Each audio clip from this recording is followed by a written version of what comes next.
अस्सलाम वालेकुम वरहमतुल्लाहि वबरकातुहू। तो नाज़रीन, आज हम इंशाल्लाह ताला MCM 301 कम्युनिकेशन स्किल्स के बारे में करेंगे। ठीक है, MCQs इसके कवर करेंगे। टोटल 40 MCQs हैं इसके। सही है। तो जो सबसे पहला जो है हमारे पास सबसे पहला जो MCQ है वो है ये वाला। The word communication is derive from which Latin word. मतलब जो कम्युनिकेशन का जो वर्ड है वो एक लातीनी ज़बान से डिराइव किया गया है, तो वो लातीनी ज़बान का ज़रा नाम बताओ। तो हमारे पास 4 ऑप्शन है।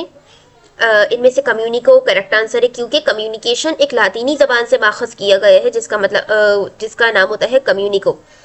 और कम्युनिको का मतलब होता है किसी भी चीज़ को शेयर करना, यानी एक जगह से दूसरी जगह पे मुंतकिल करना। ठीक है, तो हमारे पास ये हो गया।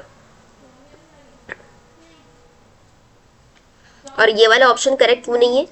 कम्युनिके रिलेटेड वर्ड है, लेकिन इसका जो असल पूरे कम्युनिको है। तो और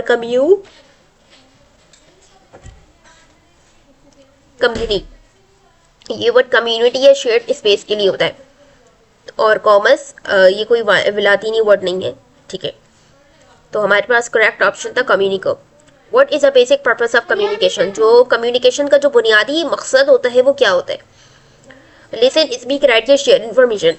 देखो भाई, लिसन इसलिए ज़रूरी नहीं है, क्यों? क्योंकि वजह हमें बता दी गई है। अगर सिर्फ सुनना हो और कुछ शेयर ना हो, यानी कि आप सिर्फ सुन रहे हो, लेकिन देखो कम्युनिकेशन का मतलब है शेयर करना। ठीक है, आप अगर कुछ शेयर ही नहीं कर रहे, ठीक है, तो जो है लेकिन कम्युनिकेशन की जो हमने पढ़ी थी डेफिनेशन की, आपने कुछ शेयर करना है, जैसे इन्फॉर्मेशन हो गई, कोई फीलिंग हो गई, कोई बात हो गई।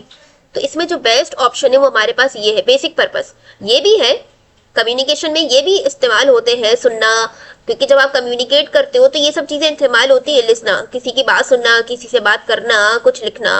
लेकिन जो बेस्ट ऑप्शन है, और उन्होंने कहा बेसिक पर्पस क्या होता है कम्युनिकेशन का, तो share information is a right option.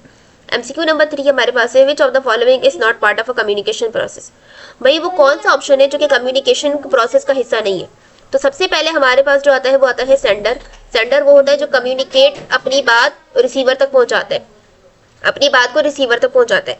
ठीक है, और चैनल हमारे पास होती है, चैनल ये मीडियम होता है जहां से मैसेज ट्रैवल करता है, मतलब मैसेज ट्रैवल करने का रास्ता।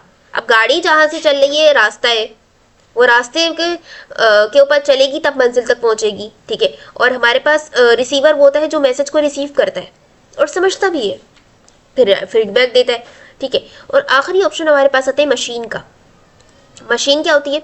ये टूल है, ये कम्युनिकेशन की प्रोसेस का हिस्सा नहीं है, क्योंकि कम्युनिकेशन की प्रोसेस में सिर्फ 5 स्टेप्स इन्वॉल्व होते हैं।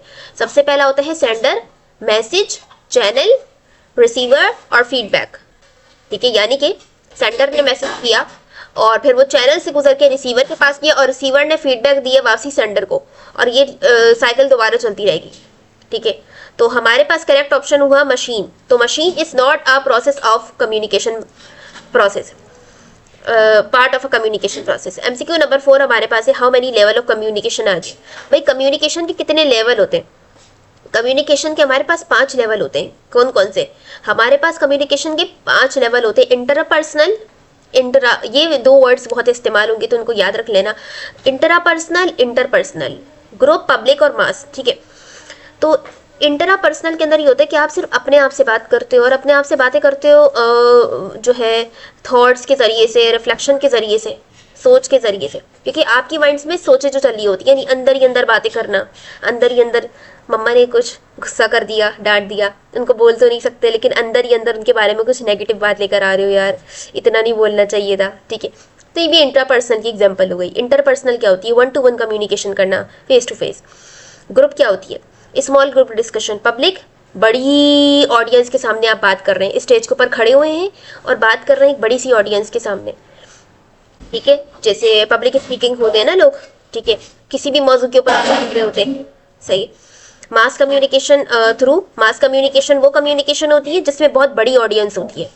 ठीक है, बड़ी ऑडियंस होती है और जिसके अंदर मीडिया, मतलब बड़ी ऑडियंस होती है। मास कम्युनिकेशन में ऑडियंस बड़ी होती है और जो इंफॉर्मेशन ट्रेवल होती है through media, TV, radio, internet. ठीक है, तो हमारे पास जो है कम्युनिकेशन के 5 लेवल होते हैं, intrapersonal, interpersonal, group, public and mass. तो याद रखना कि यार ये सिर्फ 5 होते हैं, ठीक है।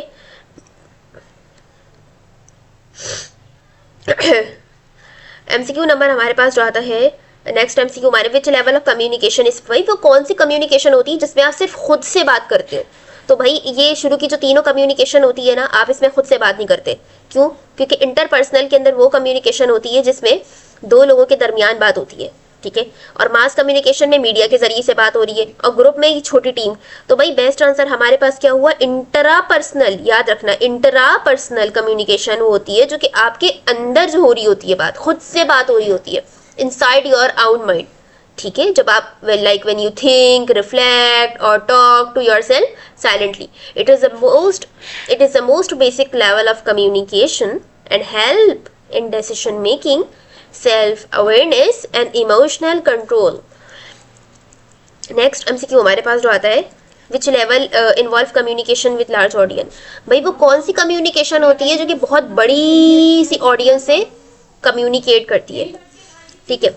और बड़ी सी ऑडियंस जहां पर आए तो समझ जाना भाई, इसका मतलब यहाँ पर टीवी की बात हो रही है, यहाँ पर रेडियो की बात हो रही है, न्यूज़पेपर। तो हमारे पास वो बेस्ट ऑप्शन हुआ mass communication. Mass communication is a right option, सही है। अब हमारे पास आती है interpersonal communication, usually occur between how many people. भाई जो इंटरपर्सनल कम्युनिकेशन होती है वो कितने लोगों के दरमियान होती है, ठीक है। मतलब उसको होने के लिए कितने लोग चाहिए, ठीक है। तो 1, मैनी, मास, ऑडियंस या 2 और मोर। तो हमारे पास जो राइट ऑप्शन है वो 2 और मोर हुआ, ठीक है। क्योंकि देखो मास ऑडियंस की बात हो रही है ना, तो ये मास कम्युनिकेशन में होती है, ठीक है। तो it is not the right option many. और मैनी का मतलब अनक्लियर होता है, इंटरपर्सनल में क्लियरिटी होती है। 1 अगर सिर्फ एक बंदा हो तो वो इंटरपर्सनल होता है, इंट्रापर्सनल होता है खुद ही से बात करना, ठीक है। तो हमारे पास जो इंटरपर्सनल कम्युनिकेशन होती है, इंटरपर्सनल, याद रखना बच्चे कंफ्यूज हो जाते हैं, इंटरा और इंटर में 2 अलग अलग चीजें होती हैं। इंटरपर्सनल में ये होता है कि जब 2 या 2 से ज्यादा लोग बात कर रहे होते हैं आपस में, तो 2 और मोर। इंटरपर्सनल 2 और मोर, 2 से ज्यादा बात करेंगे, बस ये याद रख लेना। इंटर का मतलब होता है मतलब कम्युनिकेट, 2 लोग, 1 या 2 लोग आपस में बात कर रहे हैं, ठीक है। और जो है 2 या 2 से ज्यादा लोग आपस में कम्युनिकेट कर रहे हैं, ठीक है। मैं तुम लोगों को उसका लफ्जी तर्जुमा भी दिखा देती हूँ। इंटरपर्सनल, अब जैसे मैं आप लोगों को दिखाती हूँ गूगल के ऊपर, मैंने कहा इंटरपर्सनल इन उर्दू। तो इंटरपर्सनल हमारे पास होती है अफराद के दरमियान बाहिमी बात होना, ठीक है। यानी बैनुल अशखासी महारतें ग्रुप ताउन के लिए लाजमी है, बैनुल अफरादी बातें करना।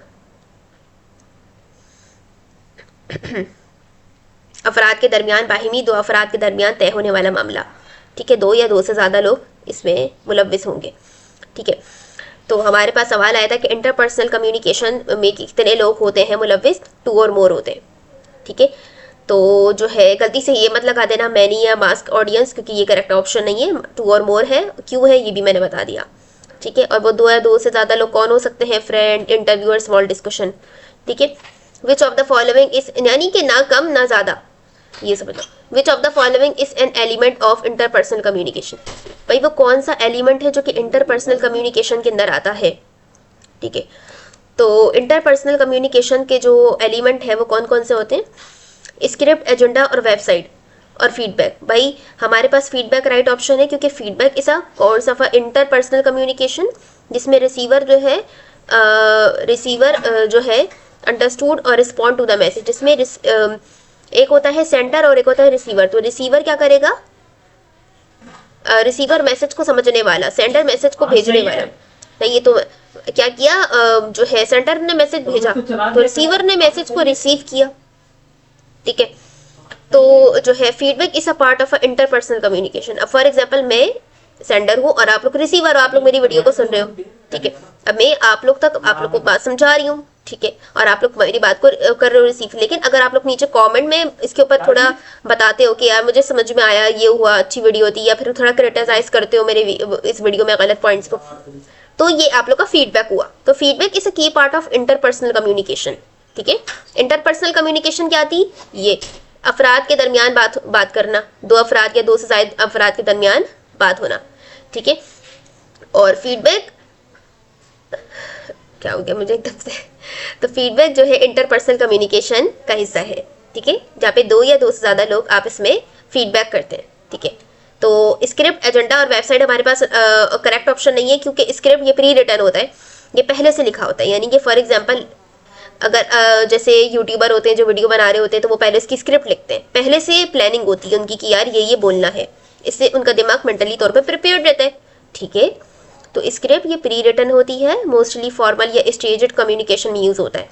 स्टेजेड कम्युनिकेशन में यूज होता है। एजेंडा, ये मीटिंग का प्लान होता है। एजेंडा क्या होता है? मीटिंग का प्लान होता है, यानी मीटिंग करने की जो मनसूबाबंदी होती है उसको एजेंडा कहते हैं, ठीक है। ये कम्युनिकेशन का एलिमेंट नहीं है।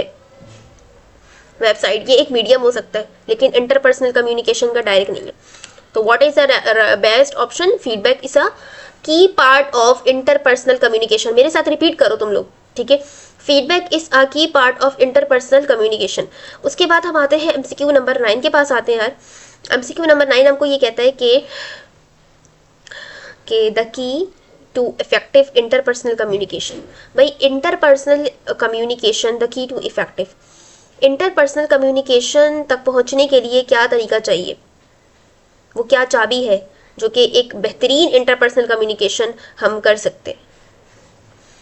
हमारे पास 4 ऑप्शन है। अपीयरेंस, यानी हमारा जो फिजिकल अपीयरेंस होता है, हमारी आवाज़ अच्छी होनी चाहिए, या हम खामोश बैठे रहें, या हमारी मैसेज की क्लियरिटी, हमारी हम जो भी बात कर रहे हैं वो बिल्कुल क्लियर होना चाहिए। इन सारे में से बेस्ट ऑप्शन मैसेज क्लियरिटी है। क्यों? क्योंकि मैसेज क्लियरिटी के अंदर आपका मैसेज एकदम वाज़ेह तौर पर इस तरह होना चाहिए कि यार, क्योंकि बहुत सारे लोग इतने मुश्किल अल्फाज इस्तेमाल करते हैं कि नहीं, बात ही नहीं समझ में आती है, सही है। और कुछ लोग इतना तेज़ी से बोलते हैं कि ऐसा लगता है कि वो 2x के ऊपर बोल रहे हैं, ठीक है। बात करने में मैसेज, मतलब आप सादा अल्फाज में बात करो, आपके अंदर थोड़ा सा ठहराव होना चाहिए, आपकी बात सामने वाले को समझ में आनी चाहिए, ठीक है। जैसे मेरा मसला है, मैं बहुत स्पीड में बात करती हूँ, जो बहुत सारे लोगों ने कहा है ये मेरा इशू है, जो कि मुझे बहुत ओवरकम करना पड़ेगा, ठीक है।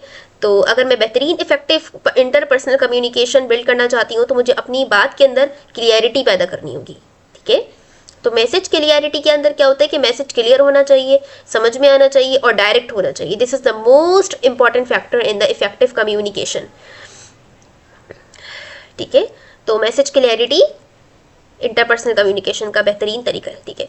उसके बाद यार हम आते हैं एमसीक्यू नंबर 10 के ऊपर। वो कौन सी कम्युनिकेशन होती है जो कि ऑर्गेनाइजेशनल सक्सेस के अंदर बहुत मुश्किल हो जाती है? ऑर्गेनाइजेशनल सक्सेस में, मतलब ऑर्गेनाइजेशनल सक्सेस में बहुत ज़्यादा मुश्किल हो जाती है। वो मास कम्युनिकेशन है, फॉर्मल कम्युनिकेशन है, ग्रेपवाइन कम्युनिकेशन है, या इंटरपर्सनल कम्युनिकेशन है? तो पर्सनल कम्युनिकेशन बहुत ज़्यादा मुश्किल हो जाती है ऑर्गेनाइजेशनल सक्सेस के अंदर, ठीक है। क्यों? क्योंकि इसमें ट्रस्ट बिल्ड होना ज़रूरी है, इसमें टीम वर्क चाहिए और अंडरस्टैंडिंग चाहिए, ठीक है। और मास कम्युनिकेशन ये एक्सटर्नल ऑडियंस के लिए होता है, ऑर्गेनाइजेशन के अंदर के लिए नहीं होता। अच्छा, तो ऑडियंस के अंदर के लिए आपको इंटरपर्सनल क्यों चाहिए और बाकी ऑप्शन क्यों नहीं चाहिए, इसकी रीज़न भी बता दी। तो फॉर्मल ये ज़रूरी है, लेकिन इंटरपर्सनल बिना फॉर्मेलिटी के भी स्ट्रांग होता है। अच्छा, फॉर्मेलिटी के भी स्ट्रांग होता है और ज़्यादा इफेक्टिव होता है। इस वाले एमसीक्यूज़ को हम थोड़ा सा दूसरे जीपीटी पे जाके समझते हैं, क्योंकि थोड़ा सा यार कॉन्सेप्चुअली इसको समझने की कोशिश करते हैं।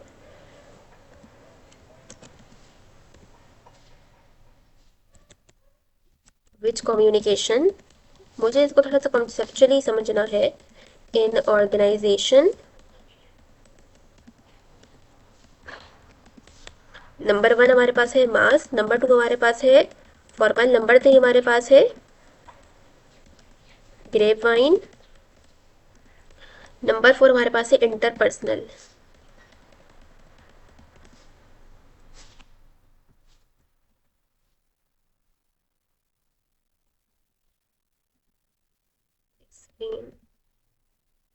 Conceptually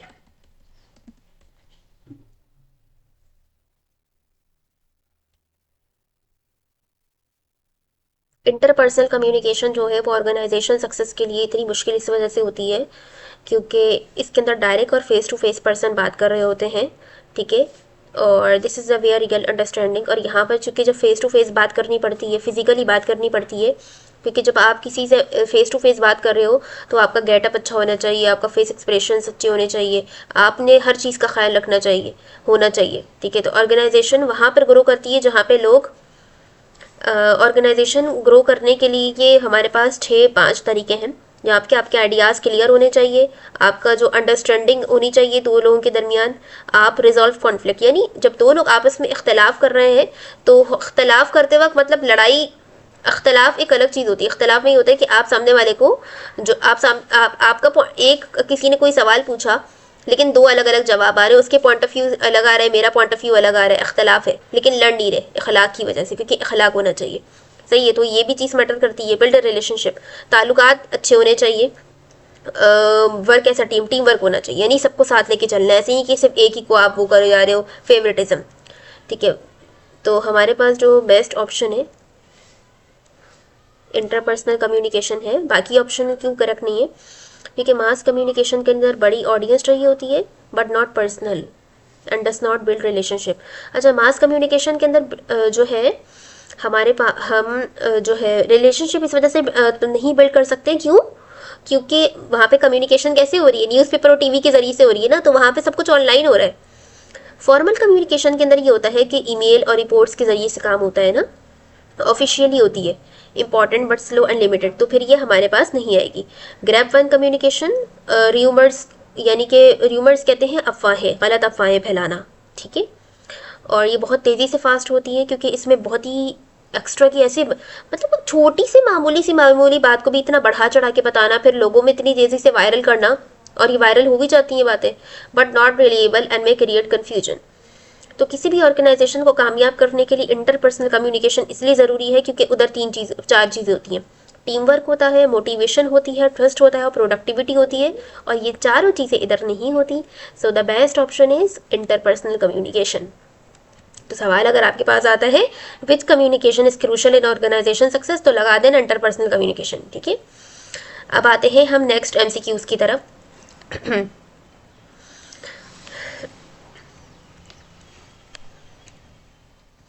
formal communication flow through, जो फॉर्मल कम्युनिकेशन होती है वो किसके ज़रिए से फ्लो करती है? Grab mine, informal chat, rumours या ऑफिशियल चैनल? तो हमारे पास करेक्ट ऑप्शन है ऑफिशियल चैनल। क्यों? क्योंकि फॉर्मल कम्युनिकेशन जो है वो ऑफिशियल चैनल्स के ज़रिए से फ्लो करती है, तैरती है, लाइक मीमो, रिपोर्ट। क्योंकि फॉर्मल कम्युनिकेशन के अंदर हमने पढ़ा था ना कि वो ईमेल के ज़रिए से हो रही होती है। सही है, ईमेल के ज़रिए से हो रही होती है, और किसके ज़रिए से हो रही होती है?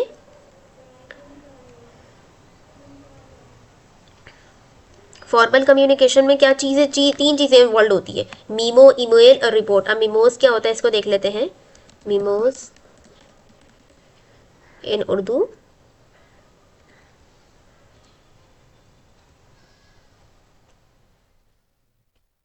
याददाश्त करना, याददाश्त, मेमोरेंडम, याददाश्त, मीमो, ईमेल, रिपोर्ट्स।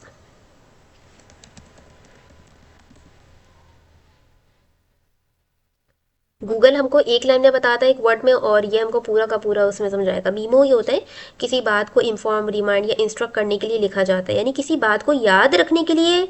अगर आप किताब में कहते हैं ना, आपको अगर बात याद नहीं रहती तो आप अपने पास नोटबुक रखा करो, उसमें लिख लिया करो ताकि वो बात आपको याद रहे। तो it is an example of, और it is a definition of a memo.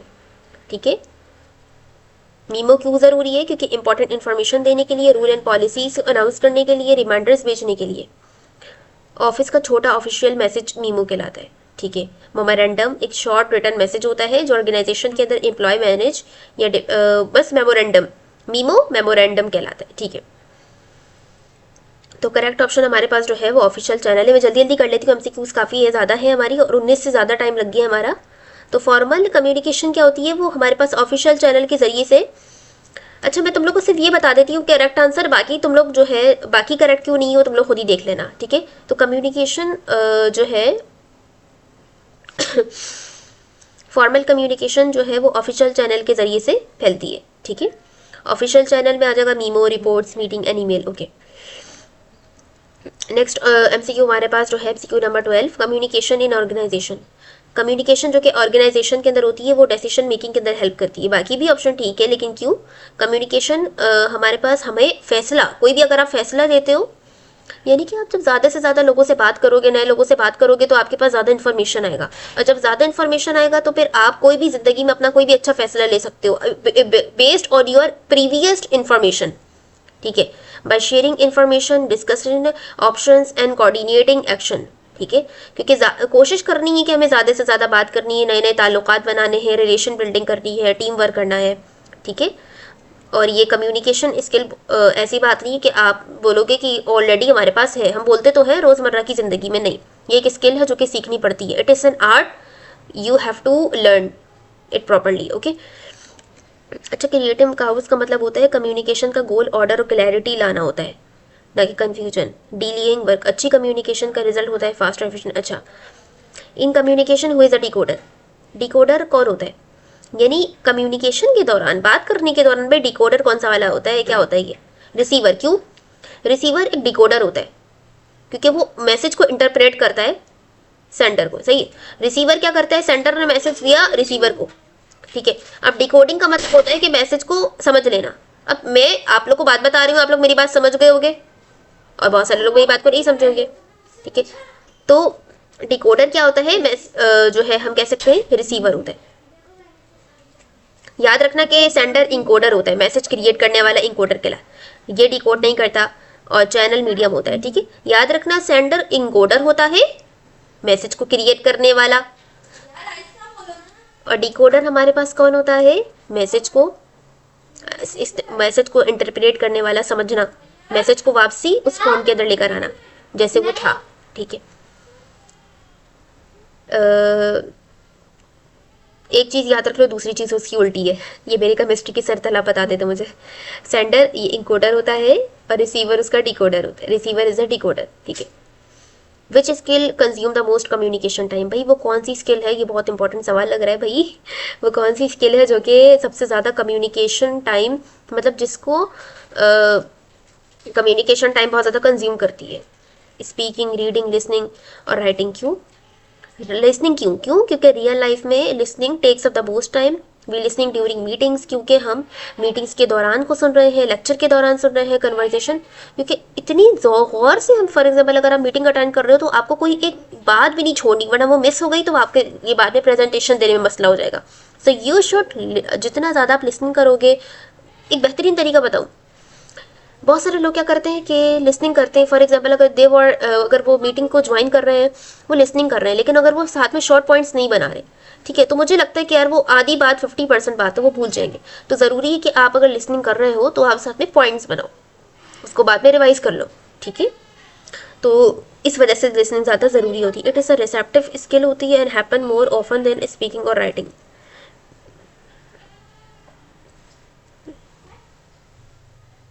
सबसे कम टाइम लेता है, सबसे ज़्यादा टाइम लेती है हमारे पास लिसनिंग, और सबसे कम टाइम जो लेती है वो राइटिंग लेती है, ठीक है। सिर्फ जब हम कुछ रिकॉर्ड या एक्सप्रेस करते हैं, सबसे कम टाइम राइटिंग लेती है और सबसे ज़्यादा टाइम हमारी जो है हमारी लेती है लिसनिंग, सबसे ज़्यादा। उसको कि लिसनिंग एक आर्ट है जिसको करने में सीखने में बहुत वक्त लगेगा, ठीक है। Listening is a dash process. Listening एक पैसिव स्किल है, फिजिकल एक्टिविटी है, राइटिंग प्रोसेस है, मेमोरियल प्रोसेस है। बस 20 एमसीक्यूज कर लेंगे फिर हम खत्म कर लेंगे, ठीक है। लिसनिंग एक कैसा प्रोसेस है उसको देख लेते हम। लिसनिंग हमारे पास एक मेंटल प्रोसेस है। क्यों? अब मैं तुम लोगों को ना ये बोलोगे क्या आप टिक लगा के आगे बढ़ो ना, क्या क्यों इशू में पढ़ रही हो। अगर मैं तुम लोग को क्यों नहीं बताऊंगी ना तो तुम लोग का कॉन्सेप्ट नहीं क्लियर होगा, तो मुझे तुम लोग का क्यों जरा क्लियर करना है, ठीक है। लिसनिंग एक मेंटल प्रोसेस है। क्यों? क्योंकि इसमें 3 चीज़ें इन्वॉल्व होती है। अटेंशन, क्योंकि जब आप किसी की बात सुन रहे हो तो कहते हैं ना कि आप मेरी बात को गौर से सुनो, तो अटेंशन टू द डिटेल, सही है। अंडरस्टैंडिंग, आप मेरी बात को समझो। इंटरप्रिटेशन मीन्स क्या होता है? इंटरप्रिटेशन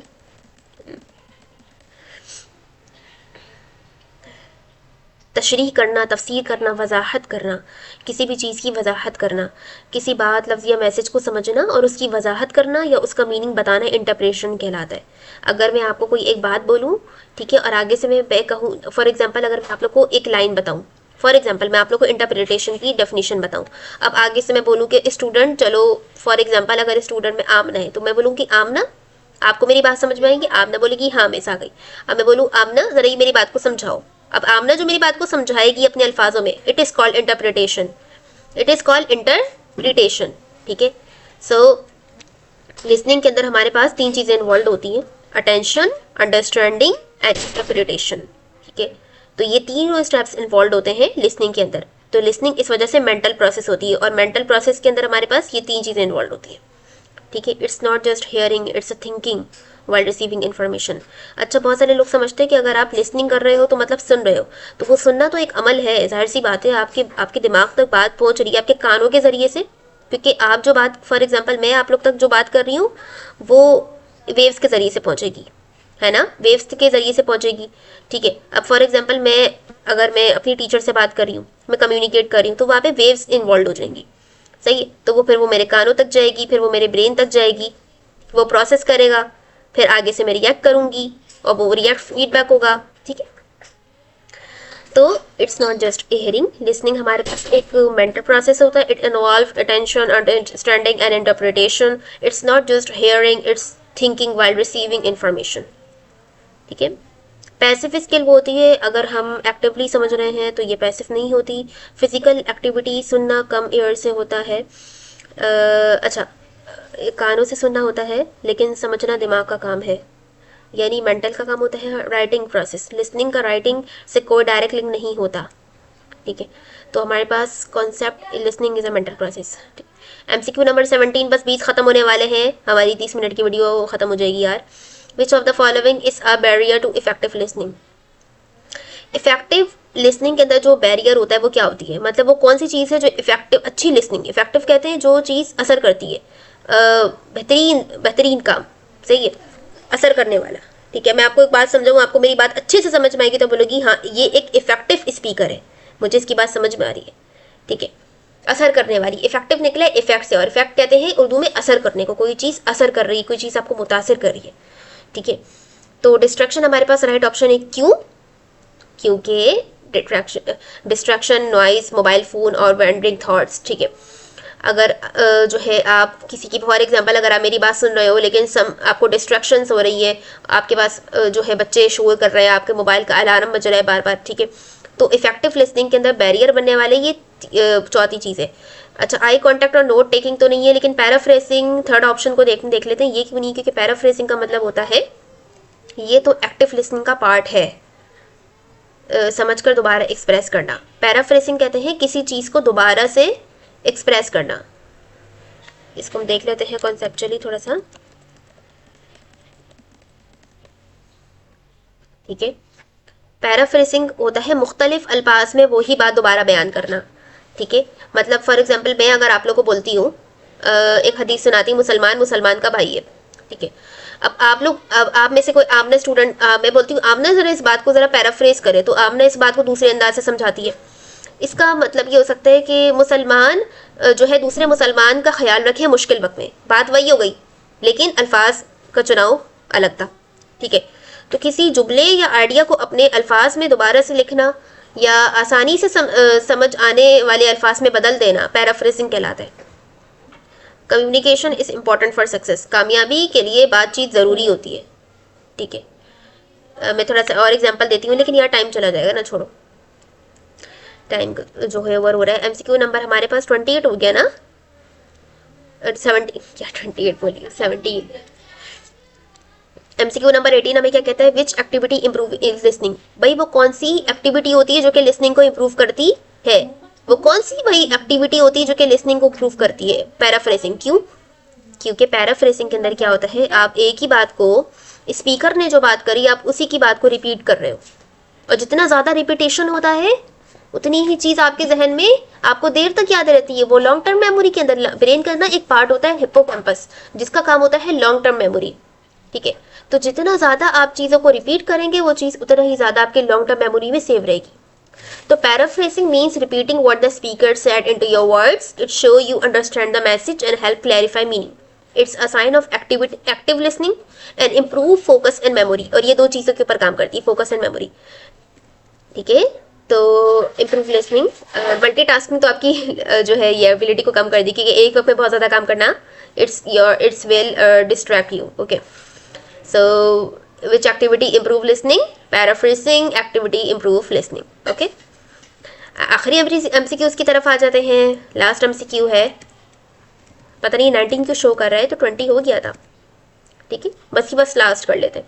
वो कौन सी भाई है इन चारों में से जो कि नॉन वर्बल कम्युनिकेशन है?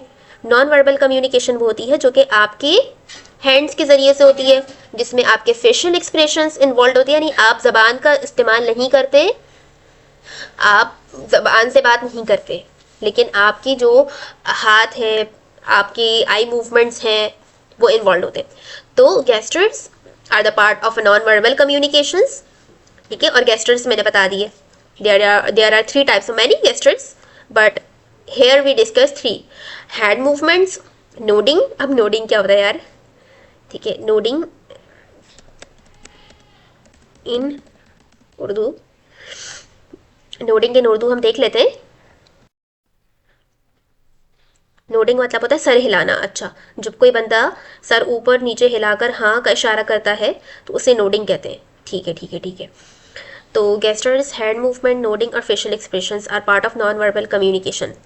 ठीक है, और ये बाकी सब जो है नॉन वर्बल कम्युनिकेशन में नहीं आएंगे, क्योंकि ये आते हैं वर्बल कम्युनिकेशन में। लेकिन ईमेल हमारे पास, ये ईमेल, ये दोनों वर्बल कम्युनिकेशन होती है। वर्बल कम्युनिकेशन होती है ज़बान के ज़रिए से, बता चुकी हूँ।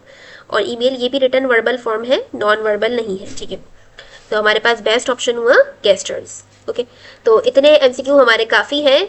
चलो यार ये भी कर लेते हैं आखिरी। ठीक है, facial expressions are part of. Facial expression आपका जो होता है वो किसका पार्ट होता है? वो वर्बल कम्युनिकेशन का पार्ट होता है, ओरल, टेक्सचुअल या नॉन वर्बल? फेशियल एक्सप्रेशन किसका पार्ट होता है? नॉन वर्बल का पार्ट होता है, क्योंकि फेशियल एक्सप्रेशन, क्योंकि नॉन वर्बल में हो जाता है कि जिसमें आप बात नहीं कर रहे होते हैं। ठीक है, तो वर्बल होता है। ठीक है, ऑरल, वर्बल कम्युनिकेशन के अंदर आप जबान का इस्तेमाल करते हो, तो it is wrong answer. Oral and textual क्या होता है? ओरल के अंदर ये सुनने से रिलेटेड होता है। ओरल का मतलब होता है किसी भी साउंड को या किसी भी म्यूजिक को सुनना। ठीक है, जैसे अक्सर लोग सुबह के वक्त हल्का हल्का म्यूजिक सुनते हैं, या काम से जॉब से वापस आने के बाद स्ट्रेस को दूर करने के लिए हल्का सा म्यूजिक सुनते, that is called oral. What is it called? Oral. Okay, then textual, ये लिखे हुए टेक्स्ट से रिलेटेड होता है, फेस का कोई रोल नहीं होता। ठीक है, तो हमारे पास जो है करेक्ट ऑप्शन हुआ non verbal. Facial expression the part of non verbal. तो अभी हमने MCM 301 के कम्युनिकेशन स्किल के हमने तकरीबन 20 से 21 MCQs कर लिए होंगे। ठीक है, I hope it is clear and best of luck.